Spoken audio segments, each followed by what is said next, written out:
ब्रह्मांड। इसकी शुरुआत कैसे हुई, यह सवाल सदियों से मानव प्रजाति को आकर्षित करता आया है। मानव हमेशा से ही एक जिज्ञासु प्राणी रहा है और वह चीजों को देखकर उन्हें समझने की कोशिश करता रहा है। शुरुआत में जब हमारे पास कोई तकनीकी ज्ञान नहीं था, तब भी हम तारों के बीच में पैटर्न ढूंढते थे, जिसे आज हम कॉन्स्टेलेशन या तारामंडल के नाम से जानते हैं। इन्हीं ग्रहों और तारामंडलों की वजह से इंसान को अंतरिक्ष में और दूर देखने की बहुत इच्छुकता रहती थी, लेकिन इंसानी आंखों की एक सीमा थी और अंतरिक्ष के सुंदर परिदृश्य को देखने के लिए उसे किसी अन्य साधन की आवश्यकता थी।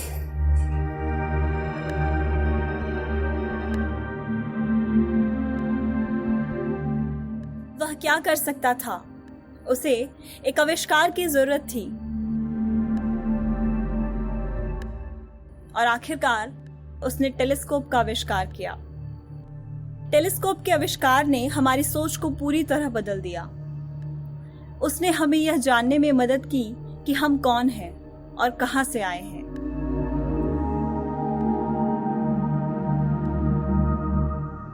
टेलीस्कोप के आविष्कार का श्रेय हॉलैंड के हैंस लिपिशी को जाता है।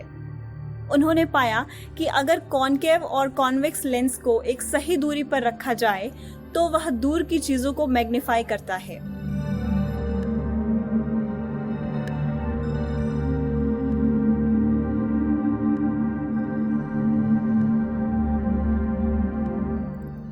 हालांकि टेलीस्कोप को शुरुआती उपयोगकर्ताओं के रूप में अगर हम किसी को जानते हैं तो वह है गैलीलियो। जब गैलीलियो को टेलीस्कोप के बारे में पता चला तो उन्होंने अपना टेलीस्कोप बनाने की ठानी।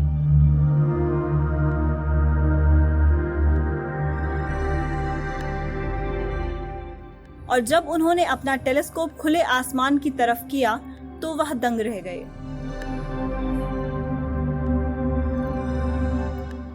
उन्होंने सबसे पहले चंद्रमा को देखा और पाया कि उस समय की धारणा के विपरीत चांद की सतह पथरीली, पहाड़ियों और घाटियों से भरी हुई है। फिर उन्होंने कुछ सितारे बाकी सितारों से ज्यादा चमकदार देखे और वह प्लेनेट यानी ग्रह थे।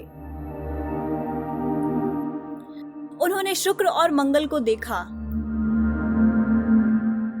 लेकिन जब उन्होंने अपना टेलीस्कोप बृहस्पति की तरफ किया तो उन्हें ग्रह के साथ कुछ छोटे सफेद धब्बे भी दिखाई दिए।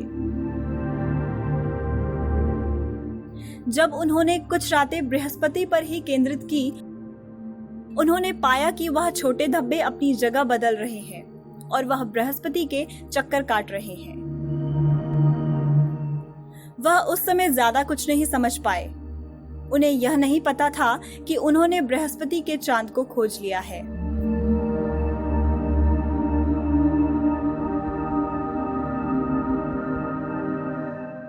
फिर उन्होंने शुक्र पर ध्यान केंद्रित किया और पाया कि शुक्र अपना आकार बदल रहा था। इससे उन्होंने यह अनुमान लगाया कि पूरी दुनिया पृथ्वी के इर्द गिर्द नहीं घूम रही, बल्कि हम खुद सूर्य के चक्कर लगा रहे हैं। यह एक क्रांतिकारी विचार था। हालांकि शुरुआत में उनकी सोच को दबाया गया क्योंकि वह उस समय के चर्च धारणा के विपरीत था। लेकिन जैसा कि हमेशा से होता आया है, अंत में तथ्य और सच्चाई की ही जीत हुई। उस समय के बाद से मानव ने कभी पीछे मुड़कर नहीं देखा।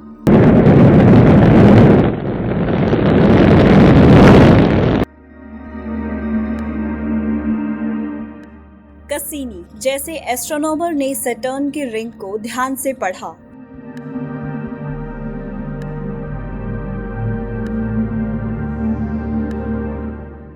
उन्हीं के नाम पर कैसिनी मिशन का नाम भी पड़ा।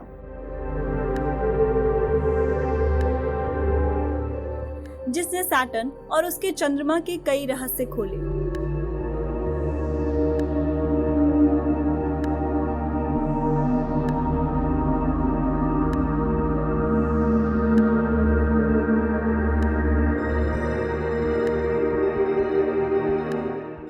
लेकिन इंसान स्पेस को और नजदीक से देखना चाहता था। और वह पुराने तरीकों को पीछे छोड़कर कुछ बड़ा करना चाहता था। 1990 में हमने यह कर दिखाया जब अप्रैल 24 को नासा ने हबल टेलीस्कोप को स्पेस के लिए लॉन्च किया। And liftoff of the Space Shuttle Discovery with the Hubble Space Telescope. Hubble एक रिफ्लेक्टिव टेलीस्कोप है, यानी कि वह मिरर का इस्तेमाल करती है और स्पेस में होने के कारण उसे पृथ्वी पर स्थित टेलीस्कोप की तरह धूल के कण या बाकी किसी रुकावट का सामना नहीं करना पड़ता था। हालांकि लॉन्च के बाद जब उसने पहली तस्वीर ली तो पाया कि वह धुंधली थी और इसका कारण स्फेरिकल एबरेशन था, जो कि शीशे की बनावट में कमी के कारण आया था।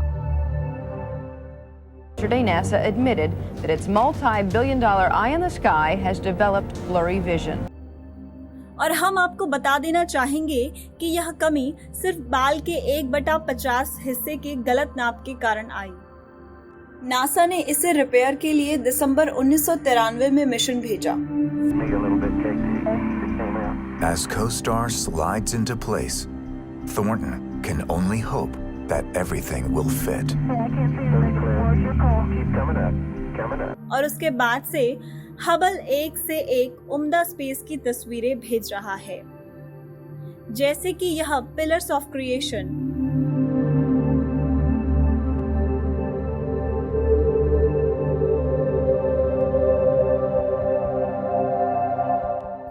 हालांकि इन सब में जो इमेज सबसे बड़ा आकर्षण का केंद्र है वह हबल द्वारा 1995 में ली गई डीप फील्ड इमेज है।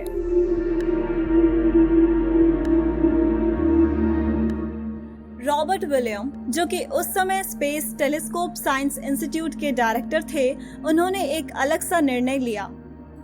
ज्ञात वस्तुओं जैसे कि प्लैनेट और स्टार्स को देखने की बजाय उन्होंने हबल को स्पेस के एक खाली हिस्से की तरफ किया। उन्होंने सप्तऋषि तारामंडल के पास का एरिया चुना।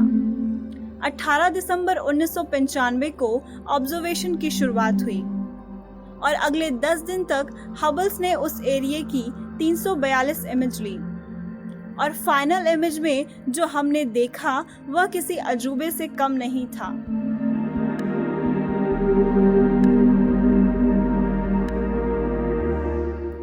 हजारों गैलेक्सी कुछ 12 मिलियन लाइट ईयर दूर, यानी बिग बैंग से 2 मिलियन साल बाद बनी गैलेक्सी हमने देखी। लेकिन ब्रह्मांड की इस तस्वीर का क्या मतलब था? क्या इससे हम कुछ निष्कर्ष निकाल सकते थे? वैज्ञानिकों और खगोलविदों ने पाया कि कुछ गैलेक्सीज बाकियों से ज्यादा लाल रंग की नजर आ रही थी। इसका क्या मतलब हो सकता था? जैसा कि आज हम जानते हैं कि हमारा ब्रह्मांड लगातार बढ़ रहा है और यह बढ़ना उन कुछ गैलेक्सीज के लाल रंग के दिखने के कारण था। बढ़ता हुआ ब्रह्मांड असल में दूर से आने वाली रोशनी की किरणों को खींचता है और उसे लंबी वेवलेंथ की लाइट में बदल देता है। जैसा कि हमें बखूबी पता है कि विजिबल लाइट स्पेक्ट्रम में लाल रंग की रोशनी की वेवलेंथ सबसे ज्यादा है। इसलिए हमें गैलेक्सी जिसकी रोशनी अरबों सालों का रास्ता तय करके हबल के मिरर्स पर पड़ी वह लाल रंग की नजर आई। हालांकि अगर हमारा ब्रह्मांड बढ़ रहा है तो क्या यह हमेशा से ऐसा बढ़ता आया है और क्या ऐसे ही बढ़ता रहेगा?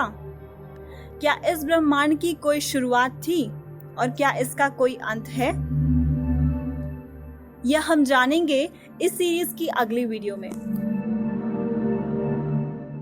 हमें उम्मीद है कि आपको यह वीडियो पसंद आई होगी। दोस्तों, हम स्पेस पर एक पूरी सीरीज बना रहे हैं जो कि हर संडे अपलोड होगी, तो चैनल को सब्सक्राइब करने के साथ साथ बेल आइकन पे क्लिक करना ना भूलें।